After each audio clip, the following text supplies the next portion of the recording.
সাহাবায়ে কেরাম ঈদে মিলাদুন নবী সাল্লাল্লাহু আলাইহি সাল্লাম সম্পর্কে কি বলেছে?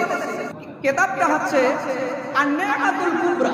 কিতাবটি আন-নি'মাতুল কুবরা কিতাবের ভিতরে আছে এবং জাওয়াহিরুল বিহার গ্রন্থকার আল্লামা ইউসুফ নাবহানী রাহমাতুল্লাহি আলাইহি তার কিতাবের তৃতীয় খণ্ডে 350 পৃষ্ঠা উল্লেখ রয়েছে যে সাহাবীরা তাদের কি মত দিয়েছে মিলাদুন নবী সাল্লাল্লাহু আলাইহি সাল্লাম সম্পর্কে। সাহাবীদের মত কি?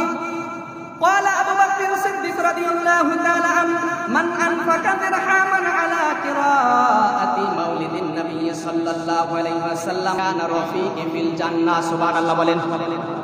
হযরত আবু বকর রাদিয়াল্লাহু তাআলা আনহু বলেন, যে ব্যক্তি নবী করিম সাল্লাল্লাহু আলাইহি ওয়াসাল্লামের মিলাদ শরীফ পাঠ উপলক্ষে 1 দিরহাম ব্যয় করবে সে জান্নাতে আমার বন্ধু হয়ে থাকবে।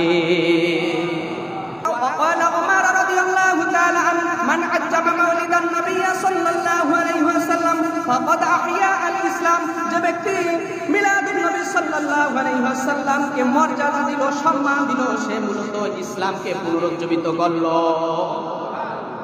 শুধু তাই নয়, হযরত ওসমান রাদিয়াল্লাহু তাআলা বলেন, وقال عثمان رضي الله تعالى من أنفق درهما على قراءة مولد النبي صلى الله عليه وسلم فكأنما شهد غزوات البدر وحنين। হযরত ওসমান রাদিয়াল্লাহু তাআলা বলেন, যে ব্যক্তি মিলাদুন নবী উপলক্ষে 1 দিরহাম ব্যয় করলো সে যেন বদর এবং হুনাইনের যুদ্ধে শরীক হলো।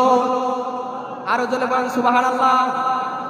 وقال علي رضي الله تعالى من عجم مولد النبي صلى الله عليه وسلم وكان سببا لقراءته لا يخرج من الدنيا إلا بالإيمان ويدخل الجنة بغير حساب। হযরত আলী রাদিয়াল্লাহু তাআলা বলেন, যে ব্যক্তি মিলাদুন প্রতি বিশেষ মর্যাদা প্রদান করলো সে ব্যক্তি অবশ্যই ঈমান নিয়ে দুনিয়া থেকে বিদায় নেবে এবং বিনা হিসাবে জান্নাতে প্রবেশ করবে।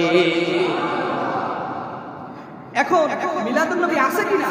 4 জন সাহাবায়ে কেরাম করেছে, আমার কথা না। এজন্য আল্লাহ পাক রব্বুল আলামিন আমাদেরকে সঠিক বুঝার তৌফিক দান করেন। সকলে বলি আমিন। ওয়া আখিরু দাওয়ানা আলহামদুলিল্লাহি রাব্বিল আলামিন। আসসালামু আলাইকুম ওয়া রাহমাতুল্লাহ। সকলে একটু মেহেরবানি করে দাঁড়িয়ে কথা ঠিক করে দেন। সকলে একটু মেহেরবানি করে দাঁড়ান।